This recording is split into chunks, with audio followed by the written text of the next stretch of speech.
ternyata anak yang tangki cintanya jarang diisi bisa tumbuh jadi hyper independent di saat dewasa. Setiap anak memiliki tangki cinta, kebutuhan emosional dasar yang harus diisi melalui kasih sayang, perhatian, dan pengakuan dari orang tua atau pengasuh. Ketika tangki ini sering diabaikan atau jarang diisi, anak tidak hanya merasa kurang dicintai saat kecil, tetapi juga bisa membawa dampak jangka panjang yang terlihat saat dewasa. Salah satunya adalah munculnya sifat hyper independent atau kemandirian berlebihan. Apa itu hyper independent? Hyper independent adalah kondisi di mana seseorang terlalu bergantung pada diri sendiri hingga enggan meminta bantuan atau berbagi perasaan dengan orang lain, bahkan ketika itu sebenarnya dibutuhkan. Orang dewasa yang hyper independent sering terlihat kuat, mandiri, dan mampu menghadapi segala sesuatu sendiri.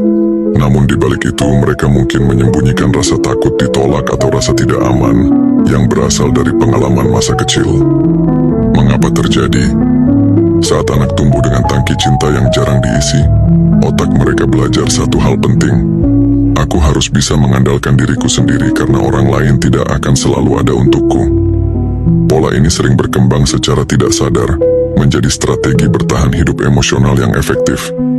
Beberapa tanda anak yang berpotensi menjadi hyper independent antara lain: enggan meminta bantuan, bahkan untuk hal kecil; sulit membuka diri atau berbagi perasaan; terlihat lebih dewasa atau matang dibanding teman sebaya; cenderung menutupi kebutuhan emosional mereka sendiri.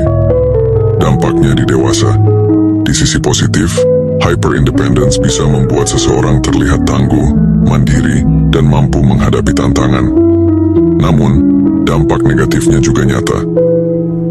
Kesulitan membangun hubungan yang intim dan sehat. Sering merasa kesepian karena enggan mengekspresikan kebutuhan emosional. Risiko stres dan kelelahan tinggi karena selalu menanggung beban sendiri. Cara mengatasinya. Meskipun pola ini terbentuk sejak kecil, bukan berarti tidak bisa diubah. Beberapa langkah yang bisa membantu. 1. Menyadari pola diri sendiri. Mengakui bahwa keinginan untuk selalu mandiri bisa berasal dari pengalaman masa kecil. 2. Mulai berlatih meminta bantuan. Mencoba untuk berbagi tanggung jawab atau kebutuhan dengan orang lain secara bertahap. 3. Membangun hubungan aman. Mencari teman atau pasangan yang konsisten dan dapat dipercaya, sehingga perlahan tangki cinta bisa diisi. 4. Terapi atau konseling. Profesional bisa membantu mengenali trauma masa kecil dan membangun strategi untuk lebih sehat secara emosional. Tangki cinta anak yang jarang diisi bisa menumbuhkan hyper independence di masa dewasa. Meskipun terlihat kuat dan mandiri, orang-orang ini sering menanggung beban emosional sendirian.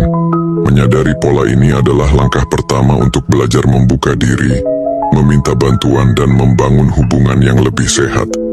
Karena sejatinya, kemandirian yang sehat bukan berarti menutup diri dari kasih sayang orang lain, melainkan mampu seimbang antara memberi dan menerima.